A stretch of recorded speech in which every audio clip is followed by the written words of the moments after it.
Sekarang kita akan menginstal Microsoft Visual Studio Code. Caranya mudah saja.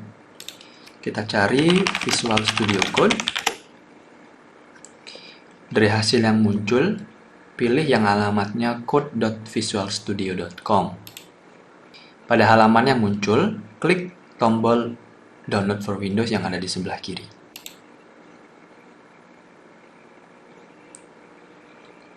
Kemudian klik Save File. Kita tunggu sampai proses downloadnya selesai. Setelah selesai, kita buka file yang sudah di-download. Kemudian klik I accept the agreement untuk melanjutkan. Klik Next. Dan di sini ada lokasi tempat kita menginstal Microsoft Visual Studio Code.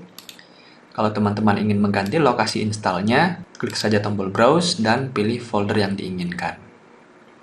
Saya akan klik Cancel untuk menginstal di lokasi default. Next. Di sini kita bisa meminta untuk menambahkan Visual Studio Code ke menu Start. Jika tidak ingin, bisa diklik saja Don't Create Start Menu Folder. Klik Next. Kita juga bisa menambahkan ikon Visual Studio Code ke halaman depan jika diinginkan, dengan mengklik Create a Desktop Icon. Dua checkbox untuk Add Open with Code Action to Windows Explorer ini berfungsi untuk menampilkan klik kanan di suatu file atau folder.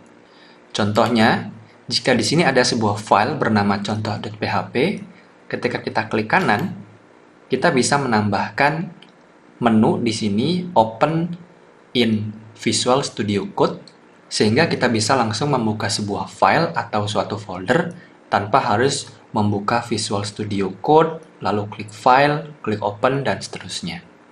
Lebih cepat jika kita menambahkan opsi tersebut. Karena opsi tersebut mempermudah, maka saya akan mengaktifkan dua opsi ini. Klik Next, lalu klik Install. Setelah selesai, kita bisa klik tombol Finish. Dan sekarang, Visual Studio Code sudah berhasil terinstall di desktop kita. Selain itu, jika kita mengklik kanan pada suatu file, akan muncul sebuah menu tambahan, yaitu Open with Code. Atau jika kita klik kanan di sebuah folder, maka akan muncul juga Open with Code, sehingga saat kita klik, maka folder tersebut atau sebuah file akan langsung dibuka di Visual Studio Code.